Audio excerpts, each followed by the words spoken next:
اعوذ باللہ من الشیطان الرجیم بسم اللہ الرحمن الرحیم رب اشرح لی صدری ویسر لی امری واحلل عقدۃ من لسانی یفقہوا قولی رب یسر ولا تعسر وتمم بالخیر وبک نستعین آمین یا الہی آمین۔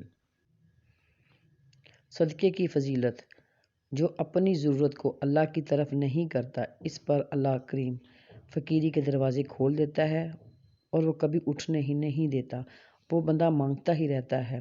اللہ کریم نے فرمایا کہ تم میری راہ میں خرچ کرو، میں تمہاری راہ میں خرچ کروں گا۔ یہ کون کہہ رہے ہیں؟ یہ اللہ کریم ہمیں کہہ رہے ہیں کہ وہ اللہ ہمیں جب ہم اللہ کے لیے دیں گے تو وہ ضرورت کو کبھی کم نہیں کرنے دوں۔ کہا کہ میں نہیں تمہاری ضرورت کو کم کرنے دوں گا، کیونکہ جب ہم اللہ کی راہ میں خرچ کرتے ہیں تو اللہ اپنے پاس کسی کی کوئی چیز نہیں رکھتے، تو وہ 10 گنا بڑھا کر دیتے ہیں۔ اللہ کا فرمان ہے کہ ایسے دوں گا کہ تم حیران ہی رہ جاؤ گے۔ نبی کریم صلی اللہ علیہ وآلہ وسلم نے کہا کہ 2 فرشتے ہر صبح نازل ہوتے ہیں۔ ایک فرشتہ ان لوگوں کے لیے دعا کرتا ہے جو اللہ کی راہ میں خرچ کرتے ہیں، وہ کہتے ہیں کہ یا رب العالمین اس کو اپنے خزانوں میں اس کے مال میں برکتیں ڈال دیں، اور جو بخیلی کرتے ہیں تو اس کے لیے بد دعا کرتے ہیں کہ یا اللہ یہ تیری راہ میں خرچ نہیں کرتے۔ نبی کریم صلی اللہ علیہ وآلہ وسلم نے بلال رضی اللہ تعالیٰ عنہ سے کہا کہ اللہ کی راہ میں خرچ کرو، اللہ کے خزانوں میں کمی کا خوف نہ کھاؤ۔ جب صحابہ کرام نے صدقے کے بارے میں سنا تو آپ نبی کریم صلی اللہ علیہ وآلہ وسلم کے پاس گئے کہ کہا کہ ہم کیا کریں، ہمارے پاس تو گھر کے خرچے کے لیے پیسے نہیں اتنے، تو پھر ہم کیا کریں؟ تو آپ صلی اللہ علیہ وآلہ وسلم نے فرمایا کہ لا الہ الا اللہ وحدہ لا شریک لہ لہ الملک و لہ الحمد وہو علی کل شیء قدیر، اتنا ہی اجر ملے گا۔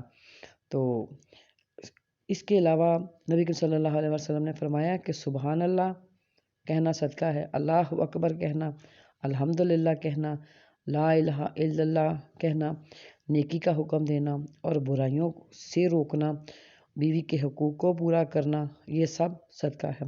استغفر اللہ کہنا صدقہ ہے، راستے سے پتھر ہٹانا صدقہ ہے، اندھے کو راستہ دکھانا صدقہ ہے، گونگے اور بہرے کو اس کی بات سمجھانا صدقہ ہے، ناواقف سے رہنمائی حاصل کرنا، ایسا شخص آپ کو مدد کے لیے پکارے بھاگ کر اس کی مدد کرنا صدقہ ہے۔ تیسری روایت ہے کہ جس شخص کی نظر کمزور ہے اس کی رہنمائی کر دیں تو یہ اس کے لیے صدقہ ہے، کسی کو پانی پلانا صدقہ ہے، بچوں کی پرورش کرنا صدقہ ہے، اپنے خادم کو کچھ دینا صدقہ ہے، کسی مسلمان کو مسکرا کر ملنا صدقہ ہے، اپنے ڈول سے کسی کے ڈول میں پانی ڈال دینا، اپنی جیب سے دوسرے کی ضرورت پوری کرنا، یہ صدقہ ہے۔ آپ صلی اللہ علیہ وآلہ وسلم نے فرمایا مہمان کی 3 دن تک مہمان نوازی کرنا، پھر اس کے بعد وہ جو کچھ بھی کھاتا ہے وہ صدقہ ہے، اپنی تکلیف سے لوگوں کو بچانا صدقہ ہے، 2 مسلمان کے درمیان صدقہ صلح کروانا صدقہ ہے، سواری پر بٹھانا کسی کو صدقہ ہے، کوئی سامان نہیں اٹھا سکتا تو اس کا سامان سواری میں رکھنا صدقہ ہے، نماز کے لیے گھر سے نکل کر جانا ہر قدم پر صدقے کا ثواب ہے، قرض دینا صدقہ ہے، جب جس نے قرض لیا ہے وہ مقررہ مدت تک آپ کو نہ رقم لوٹا سکے تو اس کو مہلت دینا صدقہ ہے، درخت لگانا صدقہ ہے، کسی جانور کی پرورش کرنا صدقہ ہے۔ ایک صحابی نے نبی کریم صلی اللہ علیہ وآلہ وسلم سے کہا کہ میرے پاس کچھ نہیں ہے، میں صدقہ کرنا چاہتا ہوں۔ آپ صلی اللہ علیہ وآلہ وسلم نے فرمایا تم کیا صدقہ کرنا چاہتے ہو؟ اس نے کہا اپنی عزت کا، جب مجھ سے کوئی لڑے گا، گالی گلوچ مجھے دے گا تو میں غصہ نہیں کروں گا۔ نبی کریم صلی اللہ علیہ وآلہ وسلم نے خوش ہو کر کہا کہ تمہارا صدقہ اللہ نے قبول کیا۔ صدقہ دینے کی ترغیب دینا بھی صدقہ ہے۔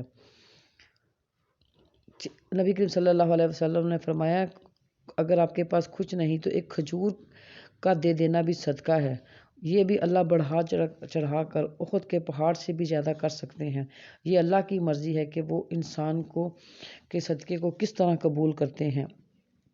نبی کریم صلی اللہ علیہ وسلم نے ہمیں بتایا کہ صدقہ ایسا ہے کہ اگر کوئی انسان کھڑا ہے اور وہ دیکھتا ہے کہ دور سے اس کا دشمن اسے مارنے کے لیے آ رہا ہے تو وہ بھاگ کر ایک محفوظ قلعے میں چھپ جاتا ہے تو دشمن اس کا کچھ نہیں بگاڑ سکتے۔ تو یہی بات ہے کہ صدقہ اس طرح انسان کو مصیبتوں سے، پریشانیوں سے، تکلیفوں سے، دشمنوں سے دور رکھتا ہے۔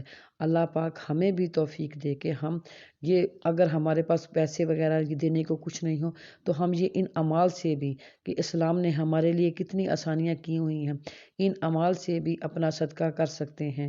یا اللہ ہمیں بھی ان اچھے اعمال، اس کا مقصد صرف، اسلام کا مقصد صرف یہی ہے، نیکی کی باتیں پھیلانا۔ یا اللہ ہمیں بھی توفیق دے کہ ہم ان باتوں پر عمل کر سکیں۔ آمین یا الہی آمین۔